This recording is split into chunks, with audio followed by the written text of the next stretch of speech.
Rakhine বর্ষবরণে কক্সবাজারে ৩ দিনব্যাপী Rakhine সম্প্রদায়ের জলকেলি উৎসব শেষ হয়েছে আজ। শেষ দিনে জলকেলি উৎসবে একে অপরের প্রতি মঙ্গল জল ছিটিয়ে নেচে গিয়ে উদযাপন করেন রাখাইন তরুণ তরুণী।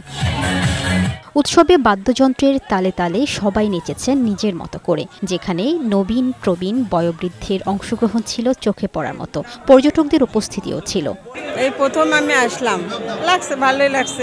রাখাইন সম্প্রদায়ের এই মহা উৎসব, উৎসব, এই উৎসবে সকল যেন এসে ভাবমূর্তি আরো বিকশিত করে। এর আগে উৎসবের দ্বিতীয় দিন শুক্রবার শহরের আসিমং পেশকার পাড়ায় সাংস্কৃতিক কেন্দ্রে অনুষ্ঠিত হয় জলকেলি উৎসবের আলোচনা। এতে প্রধান অতিথি ছিলেন জাতীয় নিরাপত্তা উপদেষ্টা এবং প্রধান উপদেষ্টার রোহিঙ্গা সমস্যা বিষয়ক হাই রিপ্রেজেন্টেটিভ ড খলিলুর রহমান। এ সময় অর্থ সহায়তার চেক হস্তান্তর করেন তিনি।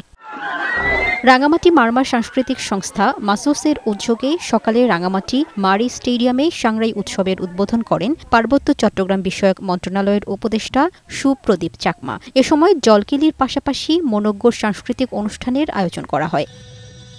লামিয়া আক্তার, বৈশাখী সংবাদ।